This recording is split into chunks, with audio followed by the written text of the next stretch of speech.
பாசிப்பருப்பு முதல்ல எடுத்து நல்லா வறுத்துக்கணும். பாசிப்பருப்பு சாம்பார் செய்யறதுக்கு பாசிப்பருப்பு நல்லா வறுத்துக்கணும் ஃபஸ்ட்டு. நீங்கள் வறுக்காமல் போட்டிங்கன்னா அந்த பருப்பு வந்து ஒரு மாதிரி வளவள கொலகொலன்னு இருக்கும், வலுவழுப்பு தன்மையோடு இருக்கும். நான் எங்கள் வீட்டுக்கு தேவையான அளவு பருப்பு போட்டிருக்கிறேன். உங்களுக்கு எவ்வளோ தேவையோ நீங்கள் எடுத்து போட்டு வருங்க. பாசிப்பருப்பு வறுத்தாச்சு. இப்போ கலர் மாறிடுச்சு பாருங்கள். சிம்மில் வச்சு வறுக்கணும். ரொம்ப இதாக வச்சு ஃபுல் ஃப்ளேமில் வச்சு வறுத்தீங்கன்னா சீக்கிரமாக அடி பிடிச்சிடும். அதனால் சிம்மில் வச்சு வருங்க. வறுத்தாச்சு, கலர் மாறிடுச்சு. அந்த மணம் வருது, பருப்பு வறுத்த மணம் வருது, அப்படியே கம கமன்னு வருது. இப்போ இதை நான் குக்கருக்கு மாற்றிடுறேன். இப்போ நான் குக்கருக்கு மாற்றிட்டேன். அதில் பருப்பு போட்டு தண்ணி ஊற்றி, பருப்பு முங்குற அளவுக்கு தண்ணி ஊற்றி மஞ்சத்தூள் போட்டு விளக்கெண்ணெய் கொஞ்சம் ஊற்றிக்கிறேன்.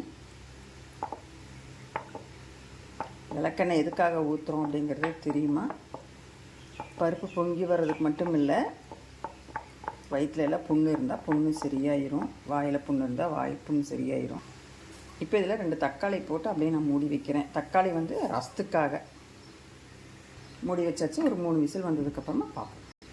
3 விசில் வந்துருச்சு. ஆனால் பாருங்கள், விசில் வந்து ஸ்டவ்வெல்லாம் எப்படி பண்ணி வச்சிருச்சுன்னு. இனி இதெல்லாம் துடைக்கணும், சுத்தம் பண்ணி எடுத்து அடுத்த வேலையை பார்க்கணும். இப்போ காய் போட்டு வேக வைப்போம். இதில் வந்து இந்த பாசிப்பருப்புக்கு கத்திரிக்காய் தான் நல்லா சூட் ஆகும். கத்திரிக்காய் கழுவி போட்டுக்கோங்க.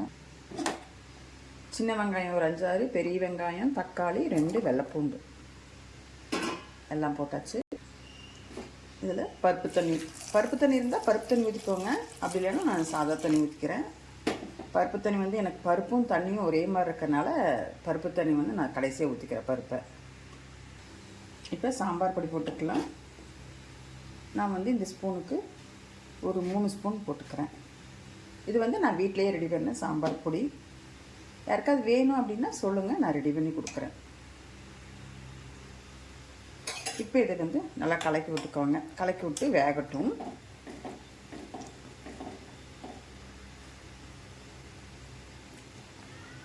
உப்பு இப்போ போட வேண்டாம், ஏன்னா கத்திரிக்காய் வந்து முக்கால்வாசி வெந்ததுக்கப்புறம் தான் உப்பு போடணும்.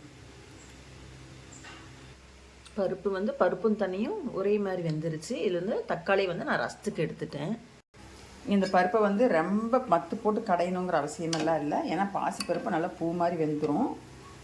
இப்போ வந்து சும்மா பண்ணினாலே போதும், நல்லா கொலன்னு ஆகிரும், பருப்பு கரைஞ்சிரும். இதை எடுத்து நம்ம அப்படியே குழம்புல ஊற்றிக்கலாம். அவ்வளோதான். எப்படி ஏச்சு பாருங்கள். கத்திரிக்காய் வந்து வெந்தாச்சு. இப்போ பாருங்க, கத்திரிக்காய் சூடாக இருக்குது, நல்லா சுருங்கிடுச்சு பாருங்கள். இப்படி வளையுது இல்லையா? கத்திரிக்காய் வெந்தாச்சு. இப்போ உப்பு போட்டுக்கலாம், புளி கரைச்சி ஊற்றிக்கலாம். இப்போ நான் புளி கரைச்சி ஊற்றுறேன்.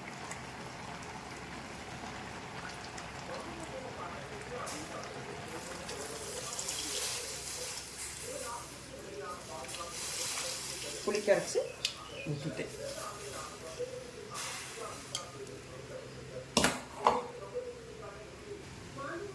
கல்லுப்பு போட்டுக்கிறேன். கொதிக்கட்டும், நல்லா கலந்து விட்டுக்கலாம். கொதிக்கட்டும்.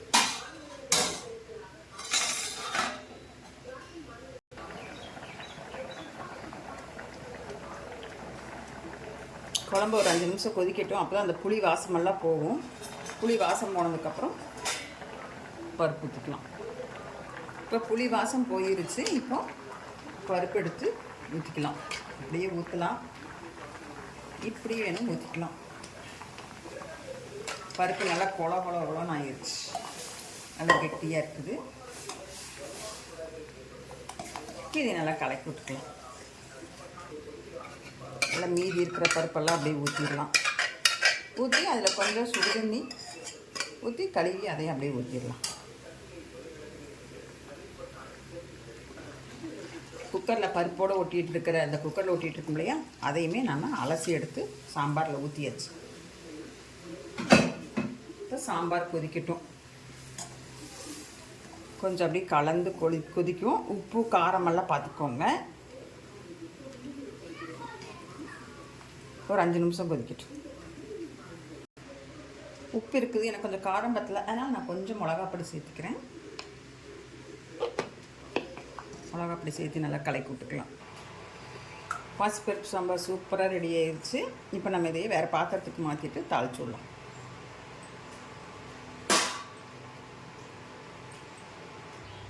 இப்போ சாம்பார் தாளிச்சிக்கலாம். எண்ணெய் ஊற்றி தாளிப்புக்கு ஒரு கரண்டி வச்சு கல்லெண்ணெய் ஊற்றிருக்கிறேன், கடுகு போட்டிருக்கிறேன், 2 சின்ன வரமிளகா, உளுந்து,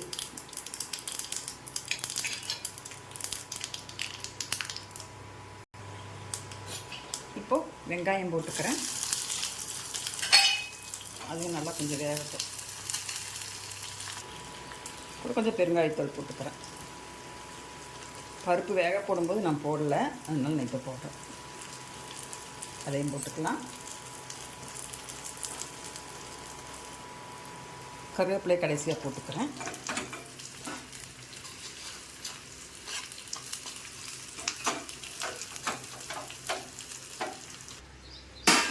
இப்போ தாளிச்சதை கொட்டியாச்சு. இந்த குழம்ப கொஞ்சம் எடுத்து இதில் ஊற்றி மறுபடியும் இதில் ஊற்றிடலாம். அது ஒரு டேஸ்ட்டு கிடைக்கும்.